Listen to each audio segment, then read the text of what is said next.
Entertainer ആണ്. എല്ലാവർക്കും ഇഷ്ടപ്പെടുന്ന സബ്ജക്റ്റ് ആയിരിക്കും. കാരണം അങ്ങനെ കോംപ്ലിക്കേഷൻസ് ഒന്നും ഇല്ലാത്ത വളരെ ലൈറ്റ് ഹാർട്ടഡ് ആയ ഒരു സിനിമയാണ്. എല്ലാ ഓഡിയൻസിനും കുട്ടികൾക്കും ഒക്കെ കാണാൻ പറ്റുന്ന ഒരു സിനിമയായിരിക്കും. ഒരു പേടിയും ടെൻഷനും ഇല്ലാതെ കുട്ടികളെ എല്ലാവരെയും തിയേറ്ററിൽ കൊണ്ടുവരാം. അപ്പോൾ എല്ലാവരും കാണുക. Thank you. അത് എനിക്ക് തോന്നുന്നത് ഭയങ്കര ഫണ്ണായൊരു സിനിമയാണ്. പിന്നെ നമുക്ക് ഇപ്പം എല്ലാ സിനിമയും കുട്ടികളെ കാണിക്കാൻ പറ്റില്ലല്ലോ. ഈ സിനിമ എന്ന് പറയുന്നത് ഭയങ്കര ക്ലീൻ ആയ ഒരു ഫാമിലി സബ്ജക്റ്റാണ്. എനിക്കൊന്ന് കുട്ടികളൊക്കെ ഒരുപാട് എന്താ പറയുക, കുട്ടികൾക്ക് കണക്ട് ചെയ്യാൻ പറ്റുന്ന, എൻജോയ് ചെയ്യാൻ പറ്റുന്ന സിനിമയായിരിക്കും.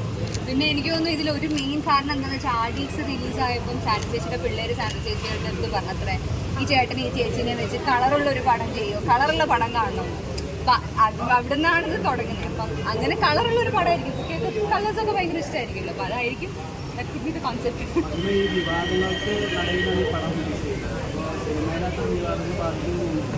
വിവാദങ്ങൾ സിനിമയെ ബാധിക്കുമോ എന്ന് ചോദിച്ചാൽ വിവാദങ്ങൾ എപ്പോഴും എല്ലാവർക്കും ഉണ്ടായിട്ടുണ്ട്. ബാധിക്കുമോ എന്നുള്ളത് ഇപ്പം എന്തായാലും നല്ല കണ്ടന്റ് ആണെങ്കിൽ ആൾക്കാർ സിനിമ മാത്രമല്ലേ കൺസിഡർ ചെയ്യുന്നത്. ബാക്കിയുള്ള കാര്യങ്ങളൊന്നും കൺസിഡർ ചെയ്യുന്നത് എനിക്ക് തോന്നുന്നില്ല. സിനിമ കണ്ടിട്ട് ഓഡിയൻസ് പറയട്ടെ.